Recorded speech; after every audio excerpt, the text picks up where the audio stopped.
শুভ সকাল। মঞ্চে উপস্থিত বিশিষ্টজন এবং সামনে বসে আছেন যারা সুধীবৃন্দ এবং আমাদের প্রাণ ভবিষ্যতের মূল চালিকা শক্তি আমাদের তরুণ সমাজ যারা সামনে বসে আছেন।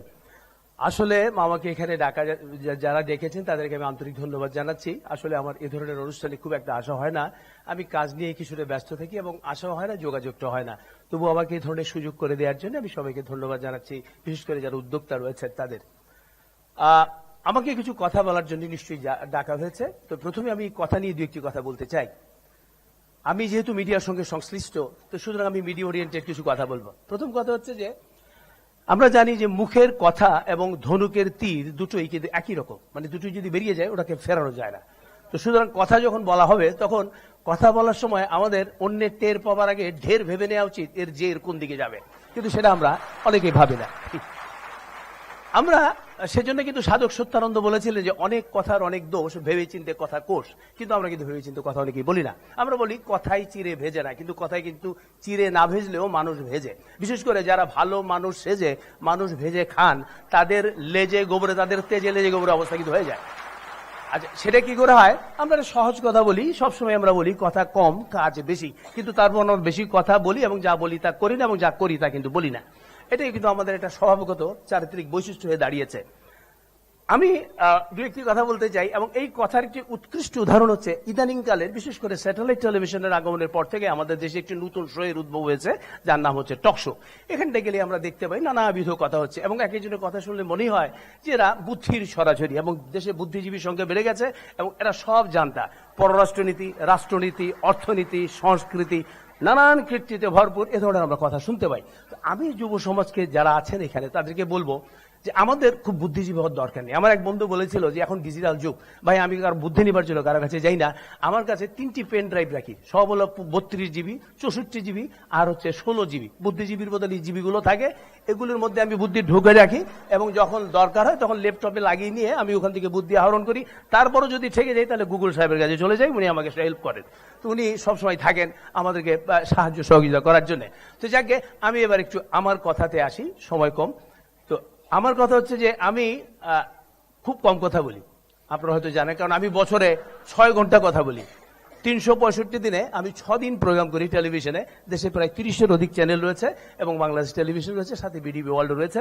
তারপরও কিন্তু আমার মতো একটি লোক 6টি ঘন্টা অনুষ্ঠান করি, এবং বছরে 6 বার আমি টেলিভিশনে আসি, এবং সে কারণে আবার 6টি ঘন্টা আমার অনুষ্ঠান করা হয়। এবং এই অনুষ্ঠানগুলি আমি করি হচ্ছে প্রান্তিক অনুযায়ী, অর্থাৎ প্রতি পঞ্চম শুক্রবারে একবার করে আমরা এই অনুষ্ঠানগুলো করি। এবং আমরা এই অনুষ্ঠানগুলো করতে গিয়ে আমি বলতে চাই এটাই যে আমরা যে মিলেনিয়াম সহস্রাব্দ যে উন্নয়নের যে লক্ষ্যমাত্রা, এটা বোধহয় আমার অনুষ্ঠানটি স্পর্শ করেছে। পাশাপাশি এই যে এখন যেটা আমরা চলে এসেছি যে সাস্টেনেবল গোল, যেটা টেকসই, যেটা এখানেও কিন্তু আমার অনুষ্ঠানে চলে আসছে। এই টেকসই শব্দটা কিন্তু অত্যন্ত সুন্দর একটি শব্দ।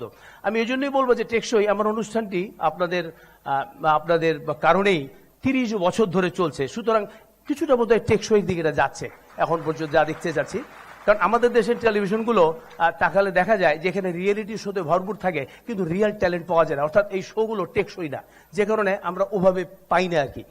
আমরা আমাদের এই অনুষ্ঠানটি করতে গিয়ে দেশের প্রত্যন্ত অঞ্চলে আমাদের ইতিহাস, ঐতিহ্য, সভ্যতা, সংস্কৃতি এগুলোকে তুলে ধরার চেষ্টা করি, এবং বিভিন্ন জায়গায় ঘুরি।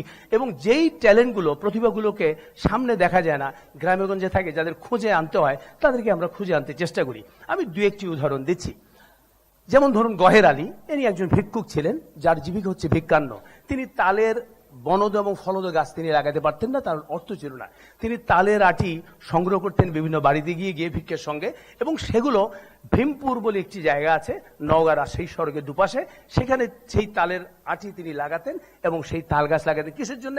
তিনি যখন ভিক্ষে করতে যেতেন তার প্রচন্ড কষ্ট হতো, রোদ থাকতো, সেজন্য ছায়া দরকার, ছায়ার জন্য কোনো গাছ ছিল না।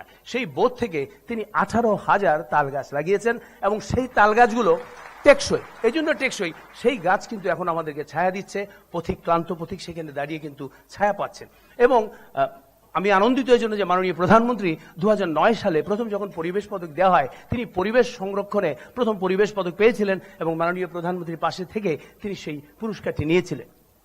এবার আরেকটু উদাহরণ আমি দিতে চাই, সেটি হচ্ছে পলান সরকার। পলান সরকারের নাম আপনারা অনেকেই জানেন, যিনি কিন্তু শহরে কিন্তু মানুষকে বই পড়তে উদ্বুদ্ধ করেনি। শহরের থেকে গাড়ি দিয়ে বাড়ি বেরিয়ে তা নয়, কিন্তু গ্রামে গ্রামে হেঁটে হেঁটে 30 কিলোমিটার পথ হেঁটে হেঁটে তিনি বিভিন্ন জায়গায় বই দিয়েছেন, যুব সমাজকে উদ্বুদ্ধ করার জন্য, জ্ঞানের আলো বিকিরণ করার জন্য তিনি বই দিয়েছেন। এবং সেই বইগুলো এবং যাদের পড়া শেষ হয়ে গেলে তিনি সেই বইগুলো ফেরত আনতেন। এবং সবচেয়ে বড় কথা, 2011 সালে এই পলান সরকার কিন্তু আমাদের প্রচার কল্যাণে তিনি 21 পদক পেয়েছিলেন। এবং 2014-তে 20 সেপ্টেম্বর ইম্প্যাক্ট জার্নালিজম ডেতে সারা পৃথিবীর বিভিন্ন পত্রিকাতে তার উপরে স্টোরি হয়েছিল এবং তার উপরে প্রতিবেদন ছাপা হয়েছিল। এই সেই পলান সরকার, কিন্তু তাকে কিন্তু আমাদের কেউ খুঁজে বের করেনি। আমরা চেষ্টা করেছিলাম খুঁজে বের করতে। আমি আরেক দুই একটি উদাহরণ দিতে চাই। ছোট্ট একটি ছেলে, তার নাম হচ্ছে হালিম। তিনি 3 বার গিনেস বুক অফ ওয়ার্ল্ড রেকর্ডসে তার নাম লিখিয়েছেন এবং তাকে আমরা দেখিয়েছি। সে কিন্তু তরুণ, তার বয়স হচ্ছে 22 বছর এবং সেভাবে তিনি একের পর এক সাধনা করে গেছেন, কোনো স্পন্সর পাননি, তারপরও চলে গেছেন। এবং আমরা আরেকটি নাম বলতে চাই, আমি নিশাত এবং মুহিত, তাকেও আমরা দেখিয়েছি। এবং আমি অত্যন্ত ভাগ্যবান, এই মুহিত নিশাত যাবার আগে আমাদের কাছে এসেছিলেন এবং আমরা বলেছি যতটুকু পৃষ্ঠপোষকতা করা দরকার আমরা চেষ্টা করব। এবং তারা, আমি অত্যন্ত ভাগ্যবান যে এভারেস্টের চূড়ায় আমাদের ইত্যাদির লোগোটা নিয়ে গিয়েছিলেন। আমি এখনো সেজন্য অত্যন্ত আনন্দ বোধ করি নিজেকে। এরপরে ধরুন রয়েছে গ্রিন সেভার্স। যারা গ্রিন সেভার্স হচ্ছে যারা হচ্ছে সবুজায়ন করে ঢাকা শহরকে। অনেকে হয়তো নাম শুনেছেন, অনেকে দেখেননি, কারণ আমরা যাদের চেহারা টেলিভিশনে দেখি মনে করি বাংলাদেশের তাবদ ও কাজ বোধহয় তারাই করছেন, বাকি আর কেউ কোনো কাজ করে না। কিন্তু আমি জানি এখানে অনেক তরুণরা আছেন যারা অত্যন্ত প্রত্যয় সম্পন্ন, যারা অত্যন্ত ভালো কাজ করেন এবং গ্রামেগঞ্জে যারা অত্যন্ত বলিষ্ঠ ভূমিকা রাখেন তাদের আপন আপন কাজে। যেমন গ্রিন সেভার্স, তারা 300 কৃষকের সন্তান, তারা বাংলাদেশের বিভিন্ন বিশ্ববিদ্যালয়ে পড়েন এবং এই বিশ্ববিদ্যালয়ে পড়া অবস্থায় এই কৃষকের সন্তানরা একাত্ম হয়েছেন, তারা কৃষি কাজ করবেন। তারা কি করেছেন? তারা নগর কৃষি করেছেন। আমাদের প্রয়াত উপস্থাপক যিনি ছিলেন এবং মেয়র যিনি ছিলেন আনিসুল হক সাহেব, তিনি তাদেরকে ঢাকা শহর নগরায়ন সবুজায়ন করার জন্য কিছুটা দায়িত্ব দিয়েছিলেন এবং তারা নগর কৃষি এবং ছাদ কৃষি করেছেন। এবং তারা কি করেন? তারা বলেন, তাদের স্লোগানটা হচ্ছে এই যে আমাদের গরজে আপনার খরচে, যেহেতু তার কাছে টাকা নেই তো অন্যের খরচটা নিয়ে তারা গরজ করে আপনার ছাদকে সাজিয়ে দেবে। এটা এমন নয় যে আপনার বাগানে বাগান করেছেন, আমি গিয়ে টেলিভিশনে বললাম ভাই আপনি কটা কলা গাছ লাগিয়েছেন, আপনি কটা আপেল লাগিয়েছেন, আপনি কটা সবরি লাগিয়ে, এটা কিন্তু নয়। ওরা নিজেরা এই বাগানটা গড়ে দেয়। তো সুতরাং এদের কাজ এবং অন্যদের কাজ, টেলিভিশন মিডিয়ায় যারা আমরা কাজ করি তাদের কাজের মধ্যে পার্থক্য আছে, আমরা শুধু তুলে ধরি। কিন্তু এই ছেলেগুলো, এই তরুণরা, 300 তরুণ মিলে এই ঢাকা শহরকে সবুজায়ন করছে। এমনি ভাবে আরো রয়েছে। আমরা কিছুদিন আগে গিয়েছিলাম নীলফামারীতে। আমি দেখেছি যে মঙ্গাপীড়িত এলাকা, যেখানে বলা হয় আগে বলতো আমাদেরকে মঙ্গাপীড়িত, এখন আমরা বলি দীপ্তিমান নীলফামারী শিল্পনগরী হয়ে গেছে সেটা। এবং সেই অসহায় মেয়েরা যারা আপনার লেখাপড়া জানে না, তারা পৃথিবীর বিশ্বখ্যাত ব্র্যান্ডেড সব জিনিস বানাচ্ছে, মাইকেল কোরের ব্যাগ বানাচ্ছে, তারা দেখেছি আমি গুচির চশমা বানাচ্ছে, তারা চমৎকার চমৎকার সব গাড়ি বানাচ্ছে, অডি গাড়ি বানাচ্ছে, ফেরারি গাড়ির মডেল বানাচ্ছে। এবং আমি অত্যন্ত আপ্লুত হয়ে গেছি তাদের কাজ দেখে। অর্থাৎ আমাদের তরুণদেরকে যদি ঠিকভাবে গাইড করা যায় তাহলে কিন্তু তারা পারে। আমরা সবসময় আমার সবসময় বলি যে শুধু তরুণই করবে কেন, বুড়োরা কি হয়েছে, প্রবীণদের কি হয়েছে? প্রাজ্ঞ, আমার একটা কথা হচ্ছে প্রজ্ঞা। প্রজ্ঞা হচ্ছে জ্ঞান, এবং আমাদের যারা প্রবীণ আছেন তাদের রয়েছে জ্ঞান, আর তরুণদের রয়েছে শক্তি। এবং আমাদের প্রবীণদের যে অভিজ্ঞতা লব্ধ যে জ্ঞান, সেই জ্ঞানটা আমাদের তরুণদেরকে দিতে হবে এবং উভয়ে মিলে সমন্বিতভাবে একভাবে আমাদের এগিয়ে যেতে হবে। কারণ এই তরুণরা এগিয়ে যাবে কারণ তারা মূল চালিকা শক্তি। আমরা আমাদের ভবিষ্যৎটাকে দেখতে চাই তারুণ্যের আয়নায়। এই জন্যই দেখতে চাই আমাদের অনেক তরুণ রয়েছে যারা কিছুটা বিপদগামী, কেউ মাদকাসক্ত হয়ে, কেউ বা ফেসবুকের চক্করে পড়ে, কেউ বা মোবাইলের চক্করে, আড্ডাবাজিতে বিভিন্নভাবে কিন্তু পথভ্রষ্ট। কিন্তু আমরা তাদের হতাশাবান নয়। এই জন্য আমরা হতাশ হতে চাই না, কারণ আমরা জানি যে বন্যার সময় কিন্তু বানের জলে অনেক কিছু ভেসে আসে, আবর্জনা, তা কিন্তু ভেসেই চলে যাবে, কিন্তু নিচে যেটা থাকে সেটা হচ্ছে পলি। এবং আমাদের যুব সমাজ হচ্ছে সেই পলি, এবং তাদের দিয়েই আমরা আগামী দিন এগিয়ে যাব। এবং একটি বিষয় দেখবেন, আমাদের মিডিয়াগুলো তারা দেখাবার আগ্রহ যতটা মানুষকে মানে দেখবার আগ্রহ, তার চেয়ে দেখাবার আগ্রহটা কিন্তু বেশি।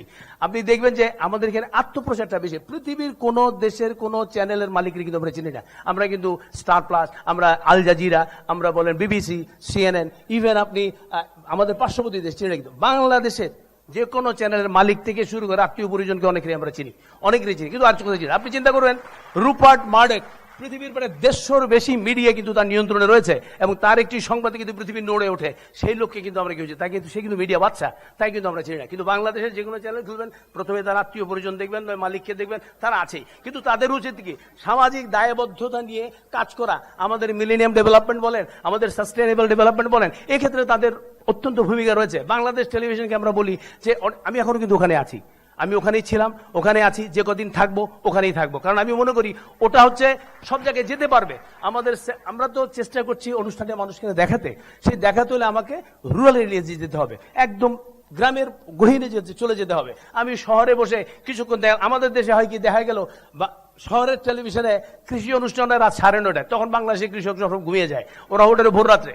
আপনি দেখবেন আমাদের দেশের কৃষি অনুষ্ঠানের মধ্যে থাকে ইমেল অ্যাড্রেস থাকে, www মেলা কিছু থাকে, ওই কৃষক তো কিছুই বোঝে না, ওই বেচারা গিয়ে ঘুমিয়ে থাকে। তো আমাদের করতে হবে যে জিনিসটা লোকে বুঝবে সেভাবে কিন্তু কাজটা করতে হবে। আমি বোধহয় সময় বেশি নিচ্ছি নাকি, একসঙ্গে বলবো নাকি বলে যাবো? আচ্ছা আচ্ছা, আবার আসেন আপনি, ইদানিং আমার এক বন্ধু আর কি পত্রিকার পাতা খুলেই উনি বললেন ইন্নালিল্লাহ। আমি বললাম তুমি ইন্নালিল্লাহ বড় কেন? কয়েকটু পরে ঘরে দেখবো গুম খুন মরা খুন নিহত আহত এই দেখবো। তো ভাই তো আগে থেকে পরে ঠিক হয়ে নিচ্ছি। তো আপনি দেখেন যে আমাদের যেভাবে সড়ক দুর্ঘটনা ঘটছে, কিছুদিন আগে আমাদের শিশুরা, আমি বলবো শিশু, ওরা কিশোর না, ওরাই কিন্তু আমাদের শিখিয়ে দিয়েছে কিভাবে আইন মানতে হয় এবং কিভাবে আইন মানাতে হয়, দুটোই কিন্তু ওরা আমাদের শিখিয়ে দিয়েছে। তারপরও কিন্তু আমাদের কিছুটা চোখ খুলেছিল, আমরা স্কাউট আনলাম, রাস্তায় রাস্তায় দাঁড়িয়ে থাকলো, ড্রেস পরে সব লাইন টাইন করলো, আবার কিছুদিন পর এখন নাই, আবার যাহা 52 তাহা 53, ওইভাবেই কিন্তু চলছে। তো আমাদের কিন্তু এই বললাম যে কথা বেশি, কথাটা কমিয়ে দিয়ে কাজের দিকে মনোনিবেশ করতে হবে। যত বেশি কথা হবে কাজ কিন্তু গুবলে লেগে যাবে। তো সুতরাং আমরা এই কাজগুলি করছি না। সুতরাং আমাদের এই অসঙ্গতি, এই অনিয়ম, এগুলিকে নিয়মিত অনিয়মগুলোকে, আমাদের নিয়মিত অনিয়মগুলোকে বাদ দিয়ে দিতে হবে, আমাদের নিয়মের মধ্যে চলতে হবে। আর এই নিয়ম রক্ষা করতে পারে কে? আমরা তো বললাম যে কিছুদিন আগে আমরা দেখেছি যে শিশুরা কি করেছে, কিশোররা কি করেছে, আমরা কিন্তু নিয়ম মানতে জানি। আমি বিদেশে দেখেছি আমাদের এখানে দুটো করে সিগন্যাল, ম্যানুয়াল সিগন্যাল এন্ড আরেকটা ইলেকট্রিক্যাল সিগন্যাল। আপনার কারেন্টে চলছে, সিগন্যাল দিচ্ছে, তারপর 4-5 জন ট্রাফিক কিংবা পুলিশ এসে সার্জেন্ট এইভাবে দাঁড়িয়ে থাকে হাত উঁচু করে, মনে হচ্ছে টাইটানিকের নায়ক নায়িকা দাঁড়িয়ে আছে এইভাবে, যে মারতে হলে তোমরা আমাকে মেরে যাও। হ্যাঁ, কিন্তু সেটা তো ঠিক না, কারণ আমাদের যেহেতু আমাদের তো ম্যান পাওয়ার কম, আমরা যদি আমাদের ইলেকট্রিক্যাল সিগন্যাল থাকে তাহলে আমি আবার ম্যানুয়াল সিগন্যালটা কেন দেবো? কিন্তু পৃথিবীর অন্য জায়গায় যান রাত 2টোর সময় কিন্তু গাড়ি নিয়ে দাঁড়িয়ে আছে, এবং আমরা কিন্তু দাঁড়িয়েছি, কারণ ওখানে আইন আছে, আইনের প্রয়োগ আছে। এখানে আইন আছে, আইনের প্রয়োগটা নেই, আমাদের প্রয়োগটা করতে হবে।